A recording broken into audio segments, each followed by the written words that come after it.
Welcome back, everybody, to the round 2 coverage of the Discraft Great Lakes Open. I'm Brian Earhart, joined here by Nate Perkins. Thanks for joining us on Gatekeeper Media here.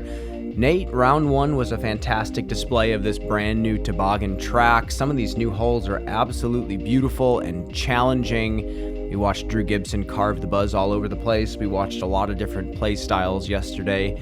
We move into round 2.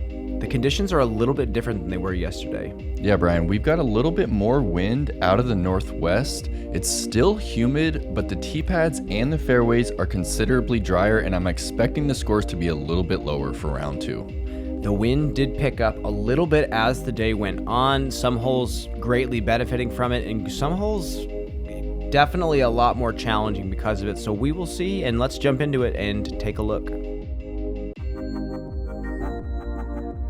Hello and welcome, disc golf fans, to the front 9 coverage of round 2 of the 2021 Discraft Great Lakes Open on the Disc Golf Pro Tour. I'm Brian Earhart, joined here by Nate Perkins.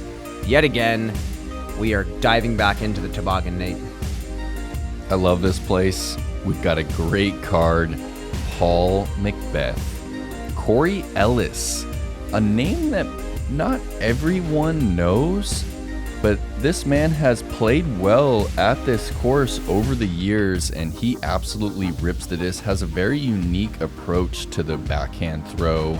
And we've got Garrett Gurthie and Silver Lätt all the way from Estonia. Great to see him back over here competing. All these players are in the mix, just 2 strokes off the lead. Corey Ellis is just 1 stroke off the pace, so we've got a ball game here.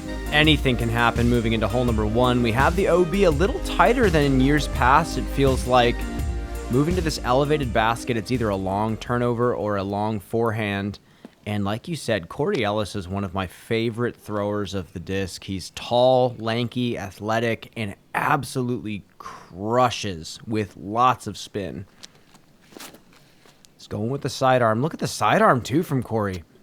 Huge hyzer. This is just such a fun shot to attempt and to watch from behind. The sweeping forehand. The wind it's a little bit of a left to right wind here, so it kind of helps the forehand get over to the right.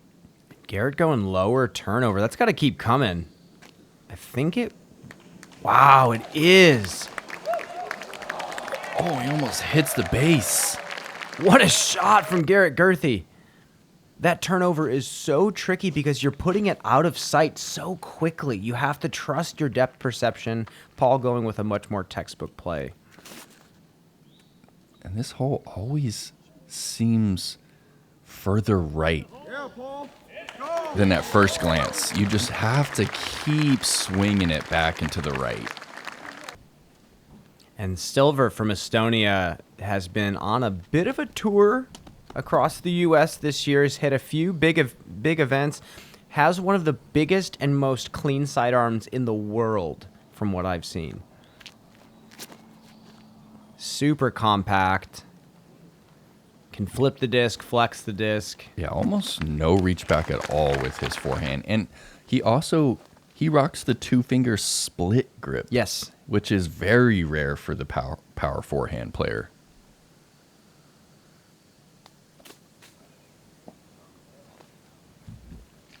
It's kind of rough back there having to pitch out. Corey putting from about 45 for birdie. Into a decent 12-mile-per-hour headwind right here on this elevated pin. Just low. Starting with a par is not bad. Hole 1 surprisingly playing difficult this week. Averaging over par. And there is the start he's looking for. Disciplined backhand hyzer. 25-foot birdie putt. That's some good momentum moving into number 2. Still haven't gotten to Paul's drive yet.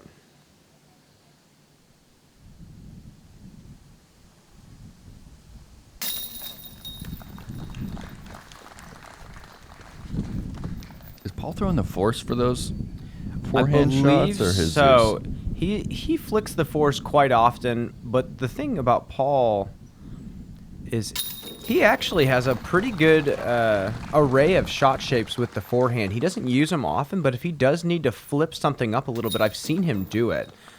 So it might have also been a Zeus. That he seems to switch discs in and out of his bag very often. All right, hole 2. It says 680. It plays more like 800 feet. You need 450 off the tee. You need to be on this upslope right here. And then it's just a pure power shot to get all the way up this hill. And we've got another elevated pin here. Hey, you listen to the gusts. They were swirling all over the place on this course. That's a mid-range from Garrett. And he played it probably exactly where he wants it. Now he doesn't have as steep of a run-up for his second shot, and he can just blast one up the hill because he does have the luxury of being one of the most powerful players on tour.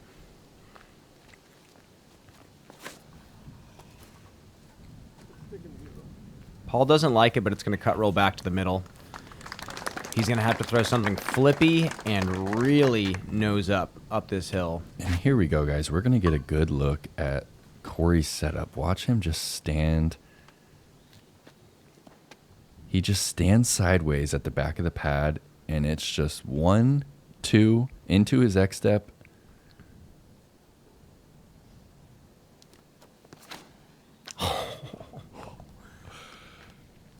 Turned it over a little bit, but look at that disc. He did not even get a hold of it. And he rarely uses the space behind the tee pad, which a large percentage of pros do use when they're throwing a big shot. He has the shortest run-up that I've ever seen. Yes.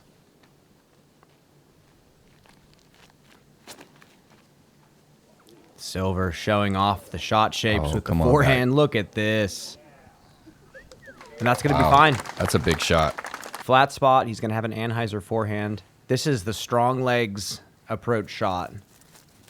Having to drive your body weight all the way uphill. You have to throw something a little flippier as well. And that's not too bad from where Paul was at. Great from down there. Probably won't have too much of a look for a birdie, but he will be able to get up and down for that 4. Garrett really was playing it over here intentionally. Let's see what he can conjure up. He's got close to 500 into the pin. He's got to get it to flip. No way! Again, I said this yesterday in round 1. If you have played this course, you will truly realize how ridiculous that is. And actually, if Corey gets up and down with a standstill, that's another one where it's hard to comprehend. Look at him just rip across his body like that. And so close to getting up across that brim. Yeah, it shows you. I mean, he went to that standstill likely because of how uncomfortable it is to run up on the hill. That last step just comes at you so much quicker. It's hard to get the timing right with your legs. And Silver has leaked left. I'm not sure if he has a clean look or not. Paul moving to more of a spin putt here. He is putting.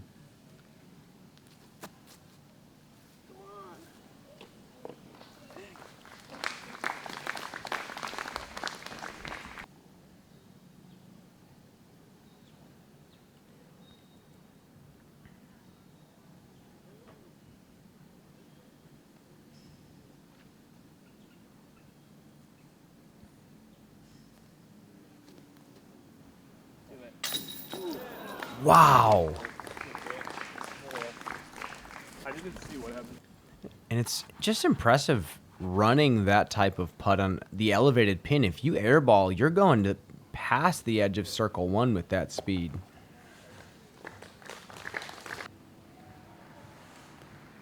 And here's Garrett after being one of the shorter drives on the hole, putting for birdie.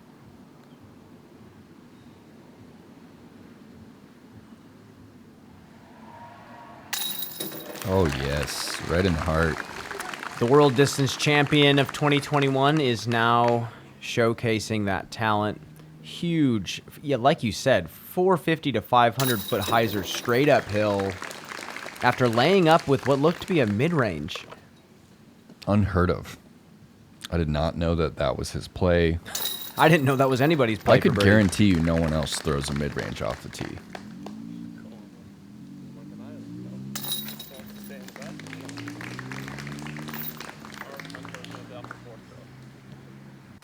In this game, preparation is everything. It gives you that edge to become something from nothing. Success is not by accident. Because you know, the course plays no favorites.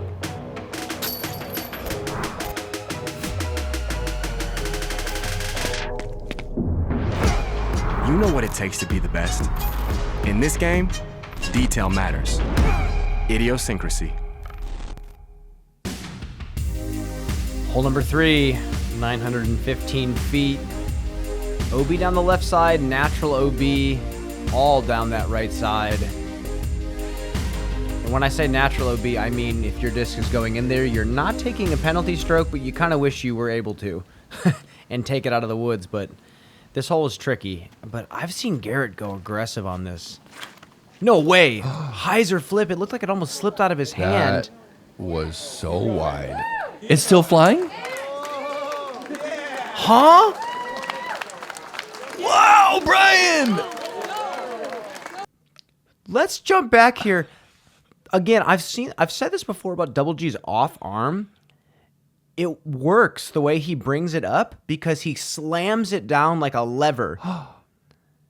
And it's this counterbalance to all the force he's putting into his front foot. Look how far forward he followed through, too. That was so high and left. That's the biggest shot I've ever seen on the hole. That's the absolute biggest shot I've ever seen in this hole. I've been playing here since 2011. Did it touch any? It looked like it touched some stuff on the left to even slow it down.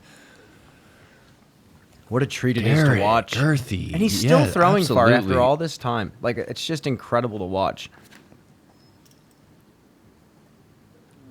Paul with a much more textbook play. But he kind of cooked his over to the right. He's in the blackberry bushes. It really did just hold over. There was a pretty significant left to right on this hole. Yeah. See if Corey does something similar to Double G. Hyzer flip driver. Oh yeah, this should come out of it. Oh, and look at that wind. Just take Corey's as well. Oh no. Okay. Oh, He gets a little help right there. That is so fortunate to be able to hit a tree and then kick down to the fairway because, again, you are taking an automatic stroke pitching out of that stuff on the right side. Okay, Silver's going forehand here. This is a tough shot with this left to right because if he gets it to turn, that wind's just going to get on top of the wing and take it left OB. Yeah, he's throwing real low. Look at it. It just grabs the disc. Just like you said. I did not know that that was the result. But yeah, that wind is really tough to throw the forehand into.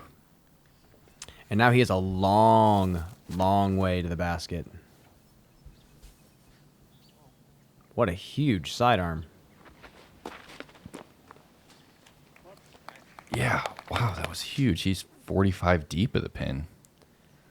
Oh, and Paul didn't go too far in there. Standstill Undertaker. Still finding a way to shape the disc on that shot. Wow, what a shot from McBeth. Standstill on that slope right there.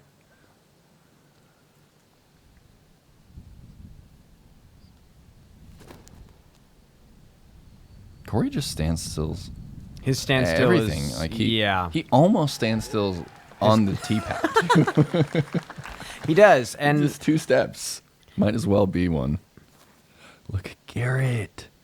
And yeah, guys, that, for those at home, that is not out of bounds, that tall grass. No, just decorative, shaping up the fairway. That is the... I still can't get over how absolutely enormous that shot was. I believe that was a wraith that he threw.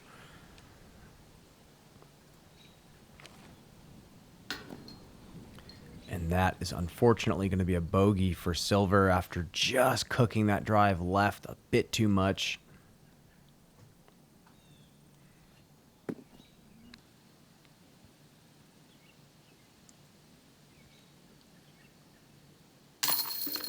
What a birdie from Paul.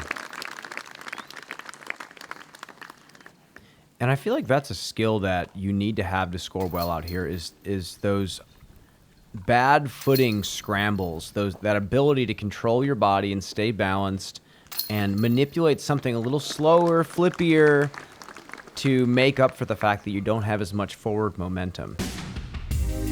All right, hole 4. It's only 580, but this wall of trees right here is what makes this par 4 tricky. You need to be at them or just past them.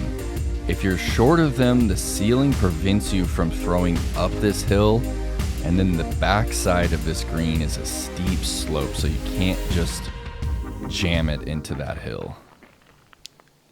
I think we already know what Garrett's line is here. Look how high he's looking.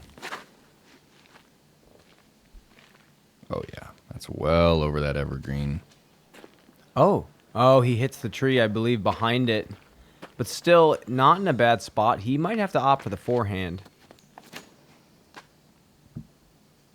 Paul going a lot higher. Wow, that was on steep highs there, but it just flipped up nice and gentle. That's fine. Yeah. In the middle of that section is totally fine.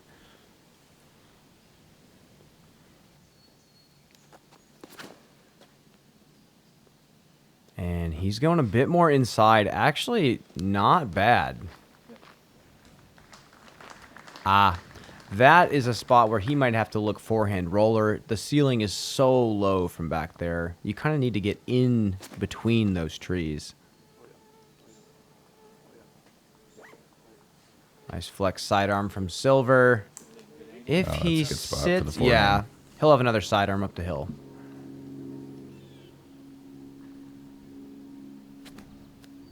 Ooh, little nose up. Oh, but it just flips Look up at nice that. for him. Pretty shot. Oh, and the wind picking up for Garrett. He's going patent pending. Almost. That was a really tricky lie.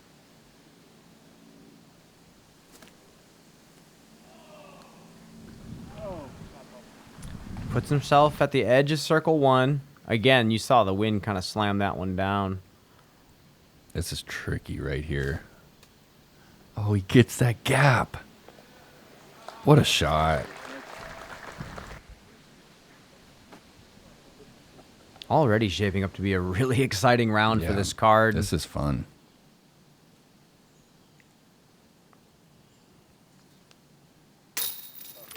Another birdie for Paul. These are the distances of putts you're going to see a lot on this course. A lot of these holes are not easy to park within 15 feet. You're going to see a lot of 25 to 35 footers.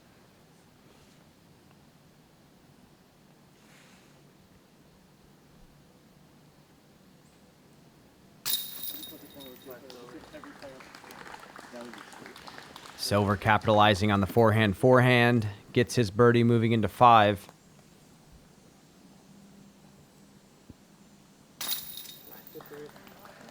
And a great birdie for Corey. Solid stretch.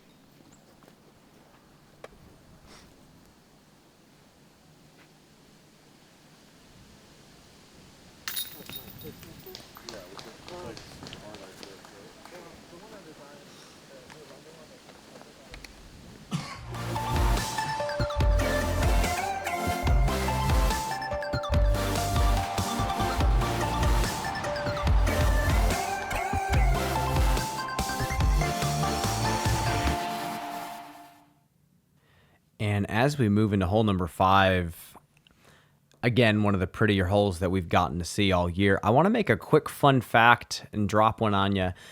Elaine King, commentating this weekend, has won this tournament 9 times. Wow. Congratulations. It's impressive. Let's jump back in. Hole number 5, 480, downhill. Beautifully shaped fairway. The red carpet moving down to the basket. OB right behind it. We're about to see a couple of really interesting plays on this hole. Paul's going with that classic Undertaker, little nose up, shaped shot. It's pretty fast for this hole, but he's just able to control it Slow it down. Ah, he almost got it. He wanted that thing to pop, and then late in the flight, slowly start moving right. Oh, it looks like Corey is actually clubbed up this time.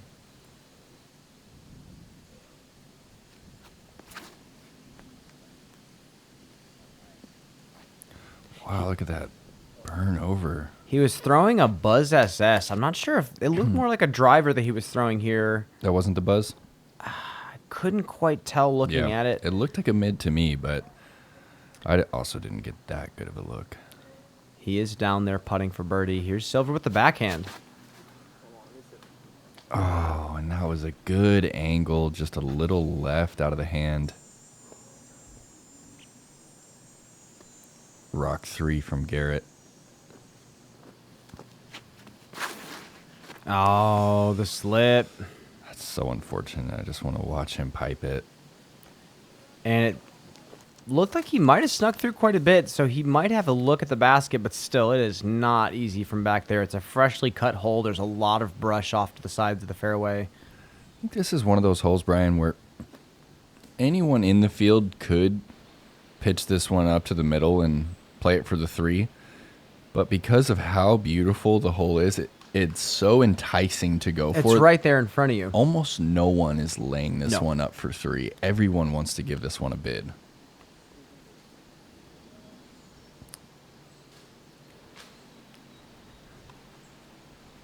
Garrett putting himself pin high. Yeah, this is one of the tougher holes on the course, averaging a 3.17. Lots of 4s from people hitting early.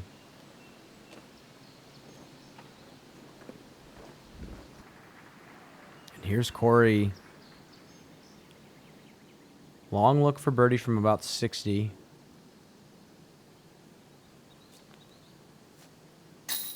No way! Wow. Yikes! Pure spin. Please give us the Gatekeeper rewind. Yeah, he has a beautiful spin putt coming from the left side of his body. That range extends well past that 60-foot mark. I think that's the name of the game for Corey Ellis is range in every aspect. What a birdie. He's a fun player to watch.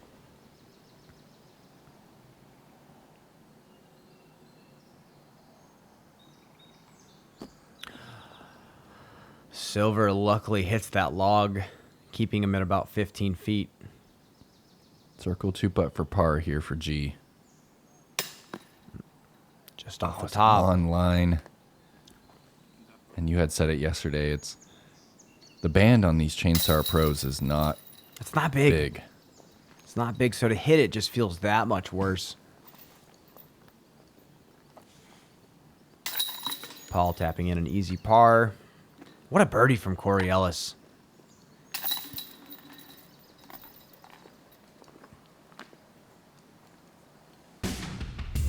All right, hole 6, 519.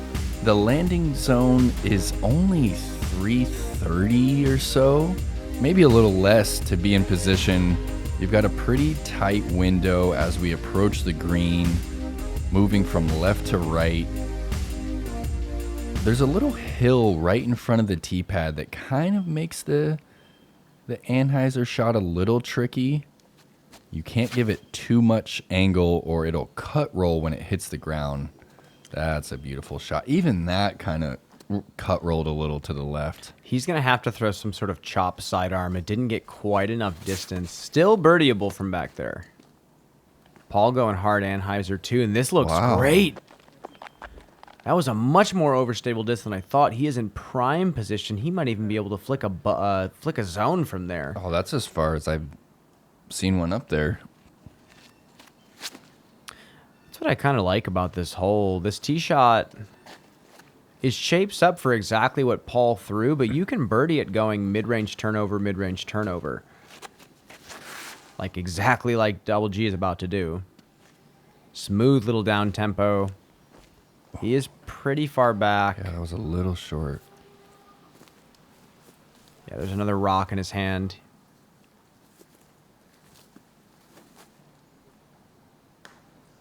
Oh, gets the center tree. That is dangerous. You don't want to be left. He's on 5's fairway now. And that's the issue with the forehand is it's easy to push it too far right and cut your angle off. But Silver hits the gap. Did that just keep rolling? Man. It's kind of a fast green with a big slope, but here's Corey. He might have this chop forehand line. Yeah, he's pin high, 45, 50 feet. And look at this shot from McBeth.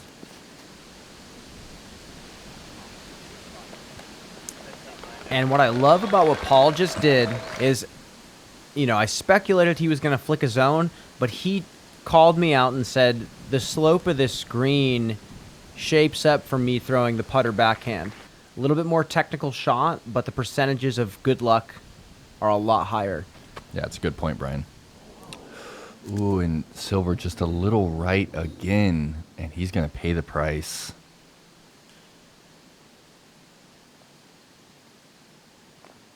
Oh, man, sometimes you live and die by that spin putt, don't you? Don't we? Don't we all?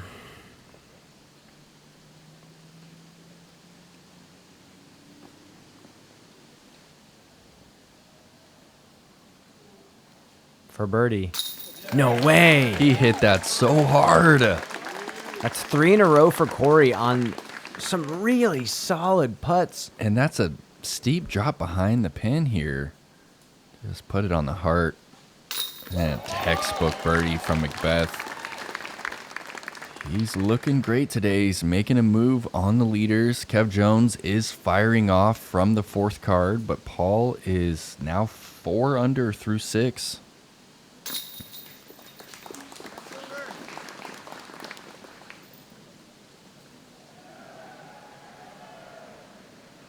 It's wild to hear the roar of the crowd these days on the Disc Golf Pro Tour. It seems to echo throughout the entire facility as you're playing.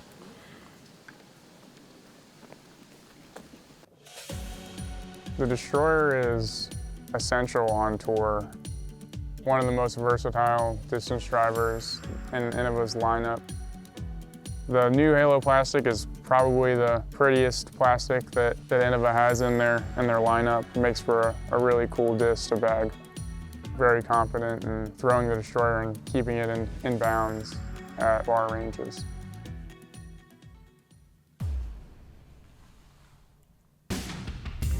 Hole number 7, 667. A really big shot to the top of this hill that bends left, funnels, pinches off at this section right here, and then opens up to what the people have been calling the turtle shell green. Just a really fun hole to play. There's a lot of different ways to play it. You're going to see Corey Ellis rip a hyzer flip here. He's going to try to get way down this fairway.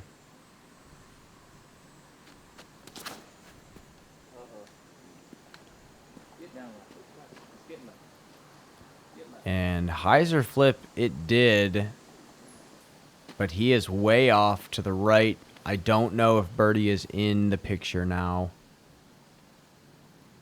It's Paul throwing here. Looks like another disc that I've not seen. I have not seen this one. By the flight, I'm wondering if that is an Undertaker.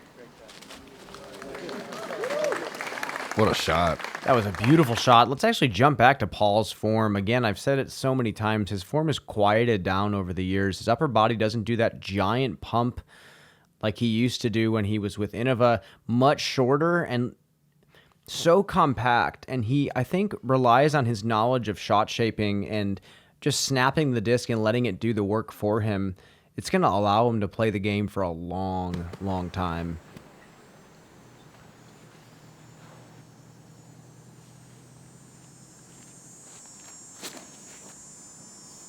Oh my.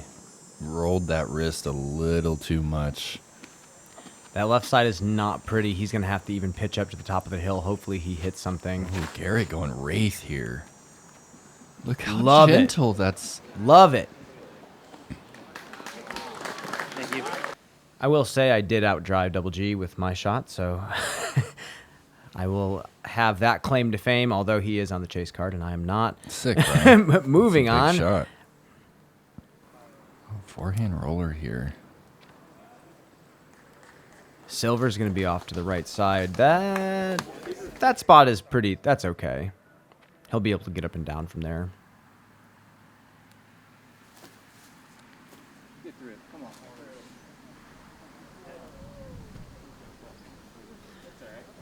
Yeah, a little bit short.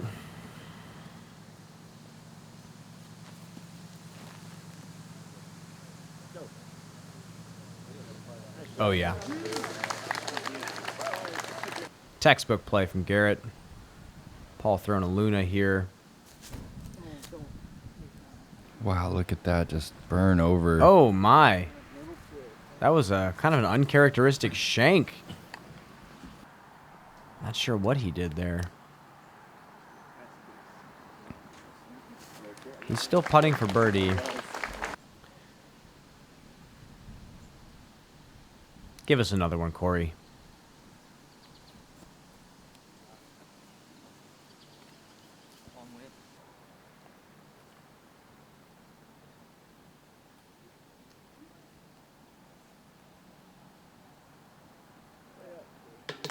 Yeah, that one hurts after that perfect drive.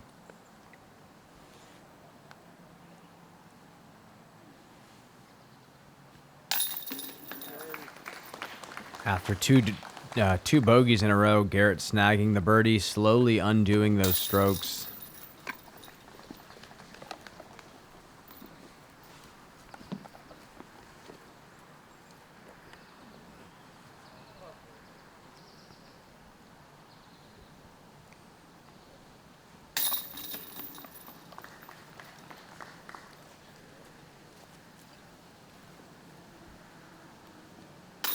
Yeah, that's potentially a momentum killer for Paul. That was a rough opportunity missed there. All right, hole 8. We've got this low ceiling drive here. And with the OB gone on the left side, we now need to get as left as possible. Doesn't matter really how far you are off the tee, but you can pinch your angle if you go too straight. That looks pretty good. If he gets a little bit of a flare, yeah, he should be just fine for a big turnover to the basket. Yeah, it's such a tricky drive because you really want to challenge that ceiling and get the nose up. You also want... Oh, that's it right there. And look at that, just travel to the left. Wow, gets the flare. He's past the tree. Again, the longest drive I've ever seen on that hole. He challenged that upper left corner, which is exactly what you need to do for that type of shot. Wow. And you see Paul trying to like get underneath it and swoop from low to high to get that nose angle, but he got it a little too straight. He's going to have a real tricky turnover. Oh, and he got it. No it still way. Flew over on Anheuser. I'm not exactly sure what he flicked there, but Something flippy. wow. He was trying to go huge, and so is this man. And that is... Oh, that was heading right for the pin. That was going to helicopter right on top man. of it. That's unfortunate to see. Wow. No. Luckily, that is no longer OB. So he's just going to have to get up and down for a par. Big panning turnover. Oh, same deal with Paul. That was headed right for the basket.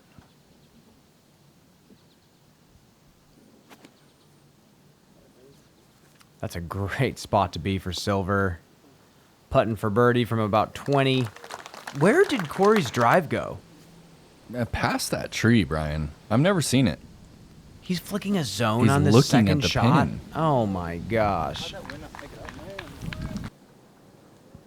That is huge.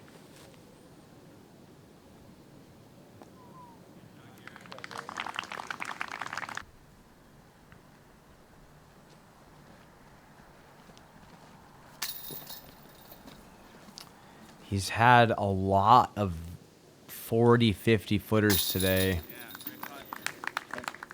Corey with just another ridiculous birdie. Just picture perfect drive off the tee. And I love that this hole's only 500 feet. but it makes you throw such a unique shot. You really don't see anywhere else on the tour. I think it's a really underrated hole. Underrated tee shot for sure.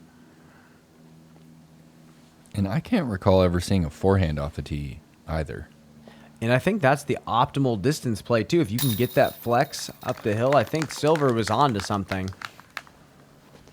as he snags his birdie as well.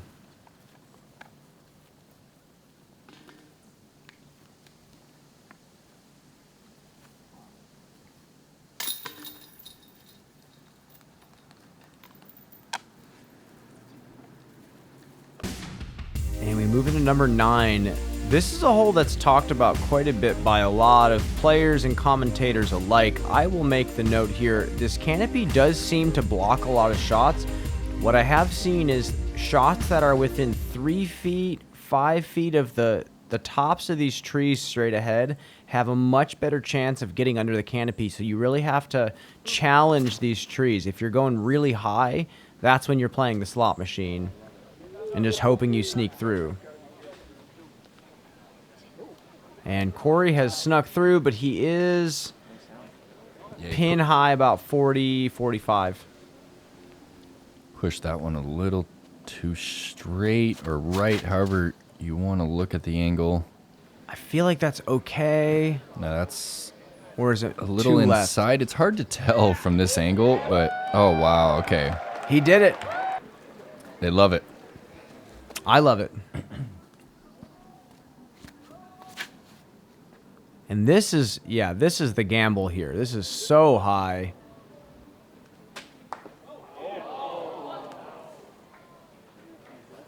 Yeah. And he's going to be putting from circle's edge, circle 2, potentially. Yeah, I've found success with a much lower line here.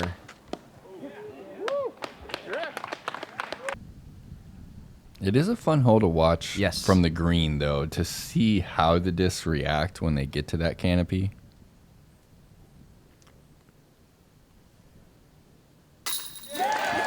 Okay. I was just about to say, he's had so many of these from this distance. Here we And go. Gatekeeper little rewind. Annie nose up, floats it in. He's so good at hitting these putts with all different types of angles. Flat, Anheuser, nose up, nose down. Yeah, over the past decade, he's been the best situational putter. Definitely. Here's Corey. He's going to be gunning this one. A few inches low. Oh no, and just top nub right there. Silver snagging the birdie with the backhand. Yeah, Silver parked it. It was hard to get that close on 9. Yeah. Well, this has been a lot of fun, B. This is one of my favorite cards I've gotten to commentate on all year. Such a dynamic skill set being displayed. Corey Ellis, 4 down. Paul McBeth, 5 down. Double G remaining at 2. Silver staying at even. We move into the back 9 again. Much tougher to score on than the front. And you said it, we've got the wind starting to pick up here, and the finishing holes are just playing into that headwind. Kevin Jones, 8 under on the front 9, Brian, parring only hole 6. Thank you again so much for tuning in. Subscribe to Gatekeeper Media on YouTube. Again, I'm Brian Earhart. He's Nate Perkins. We will catch you on the back 9.